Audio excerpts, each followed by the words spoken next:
We've all been there, wanting more attention, love, or commitment from someone. But what if chasing after it only makes things worse? Here's a surprising fact. According to a study published in the Journal of Social Psychology, people who chase their partners end up feeling more anxious and less satisfied in their relationships 68% of the time. Yes, the more you chase, the further they pull away. But don't worry, there's a better way to get what you want without the stress of chasing.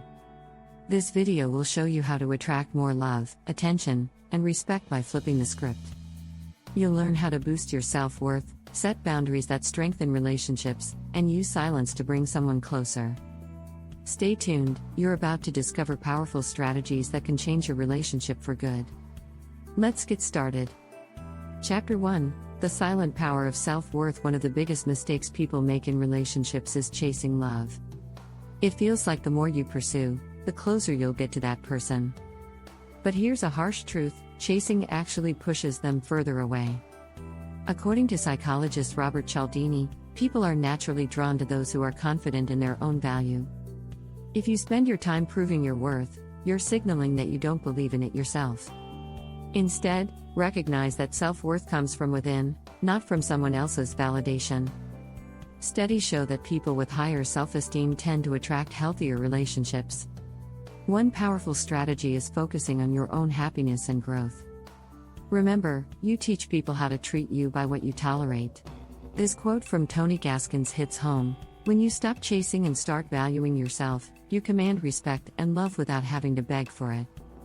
Take time to develop your own passions, hobbies, and interests. When you are centered and fulfilled, you radiate a kind of confidence that makes others naturally want to be around you. It's the kind of energy people can't resist. Start with small shifts. Spend more time on activities that make you feel good and less on seeking approval from someone else. You'll notice a difference in how people respond to you almost immediately.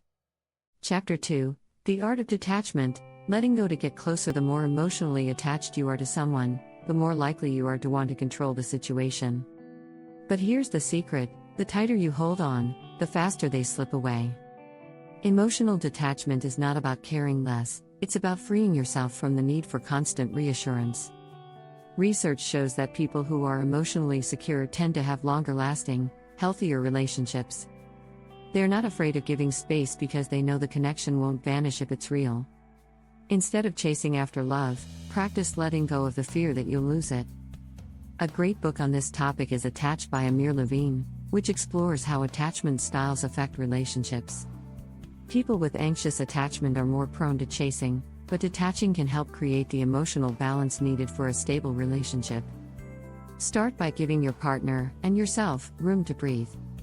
Don't check in every hour or expect immediate responses to your messages.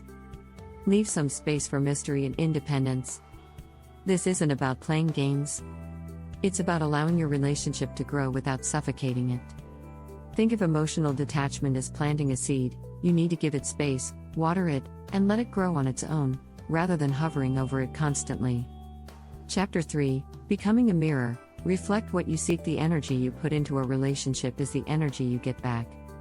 If you're constantly seeking more from someone, more attention, more love, more time, stop and ask yourself, am I giving this to myself? Am I showing the same love I want to receive? There's an old saying, you can't pour from an empty cup. This applies to relationships too. If you're looking for more affection or respect, it's crucial to become a reflection of those qualities. Studies show that we attract people who mirror our own behaviors and emotions. In other words, what you focus on and embody tends to come back to you. Let's say you want more open communication. Start by being more open yourself. If you're hoping for more appreciation, begin by genuinely appreciating your partner.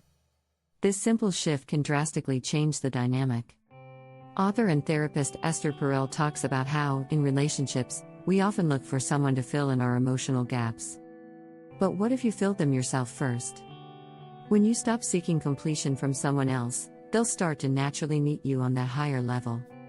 The strategy here is simple: mirror what you desire. This is a form of emotional leadership. When you lead with the love, respect, and attention you crave, your partner is far more likely to follow. Plus, it creates a cycle of positivity, rather than one of neediness or frustration. Start today by asking, am I embodying what I seek? Quick reminder to subscribe. Now, let's dive back into the rest of the video. Chapter 4: Creating Healthy Boundaries. Respect fuels love. If there's one thing that transforms relationships, it's boundaries. But when people hear the word boundaries, they often think it means creating walls between you and your partner. Not true. Healthy boundaries are about respect, not separation. When you set boundaries, you teach your partner how you expect to be treated. A study by Terry Orbuch, a psychologist and researcher, shows that 44% of couples who set clear boundaries have more satisfying relationships. That's because boundaries aren't about restriction, they're about freedom. They create a space where you both feel secure and respected. Dr. Henry Cloud, author of Boundaries in Marriage, puts it simply: boundaries aren't meant to push people away, but to protect what matters most. To start, set small, clear boundaries. Maybe it's telling your partner you need 15 minutes of alone time after work to decompress. Or maybe it's expressing that certain topics are off limits during arguments. Whatever your boundaries are, they should be communicated with kindness and confidence. The key is consistency. If you waver, it sends mixed signals, and your partner might not take your boundaries seriously. When done right, boundaries foster deeper connection. You're not chasing love or approval because you've set the terms for how you want to be treated. Respect follows naturally, and from respect, love grows. Chapter 5: Flipping the Script. From desperation to inspiration. Desperation is a relationship killer. When you feel like you have to chase someone, it creates a dynamic where you're always one step behind. The trick? Flip the script. Instead of seeking attention, be the one who inspires. When you shift from desperation to inspiration, the energy of the relationship changes completely.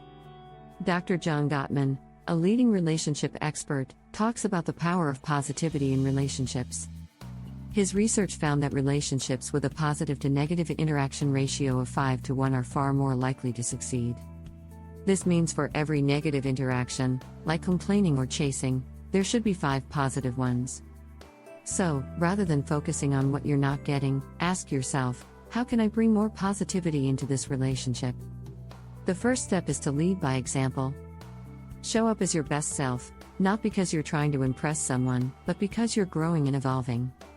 It could be as simple as sending a thoughtful message or showing gratitude for small things. When you bring positive energy, it inspires your partner to match that level. One unique strategy here is called behavioral mirroring, a concept used in psychology to influence others positively. When you act in a way that reflects the behavior you want, your partner is more likely to adopt that behavior themselves. This doesn't mean manipulating them, it means setting the tone for the kind of relationship you want to create. Chapter 6: Embrace the Pause. The magic of silence and space. The hardest thing to do in a relationship is nothing, especially when you want more from someone. But sometimes, silence and space are the most powerful tools you can use. When you give someone the space to miss you, the relationship often deepens. A study from the American Psychological Association found that relationships thrive when each partner has some time apart. That space allows both people to reflect, recharge, and come back together with a renewed appreciation for each other. This doesn't mean you pull away dramatically. It's about taking small moments for yourself without fear that the relationship will crumble. One of the best examples of this comes from the book The 5 Love Languages by Gary Chapman. Chapman explains that time apart can help partners understand each other's love language better.